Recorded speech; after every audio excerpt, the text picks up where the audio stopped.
مجھے معاف کر دو، تم پاک ہو، تم اچھے انسان ہو، مگر میں نہیں۔ اور اس کے ساتھ ہی موبائل سکرین پر اس کی 2 لڑکوں کے ساتھ تصویریں آ گئی۔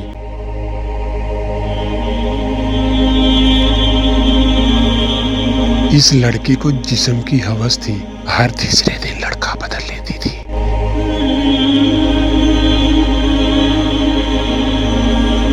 پھر ایک دن جب اس نے میرا ہاتھ پکڑا، کہیں پڑا تھا مکافات عمل کی چکی دیر سے چلتی ہے مگر بہت باریک پیستی ہے۔ رات کے 3 بجے موبائل کی گھنٹی بجی، کال سنی تو دوسری طرف ایک نسوانی آواز تھی، وہ جا چکا ہے، بکھر گئی میں، سنبھالو مجھے۔ جی کون؟ میں ساولی، وہ چلا گیا ہے، ٹھوکر مار کر مجھے۔ کیا ہوا؟ بھوک مٹ گئی جسم کی؟ میں نے کہا ہاں۔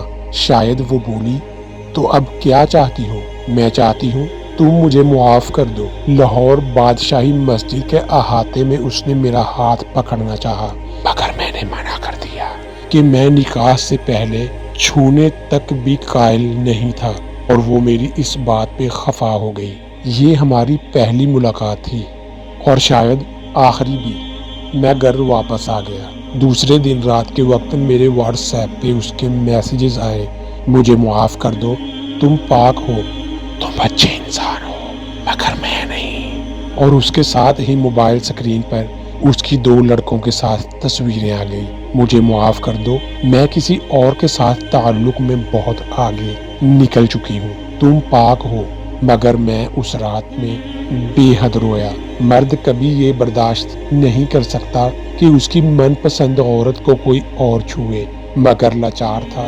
وہ پوری رات معافی مانگتی رہی اور جانے کا کہنے لگی۔ میں نے کہا ساولی، تم نے ابھی محبت دیکھی ہی کہاں ہے؟ تم اگر کوٹھے پہ بھی بیٹھ جاؤ میں تمہیں پھر بھی قبول کروں گا۔ تم توبہ کرو اور تعلق ختم کرو اس لڑکے سے، میں نکاح کے لیے تیار ہوں۔ وہ ہنسی اور کہنے لگی تم پاگل ہو۔ ہاں میں ہوں۔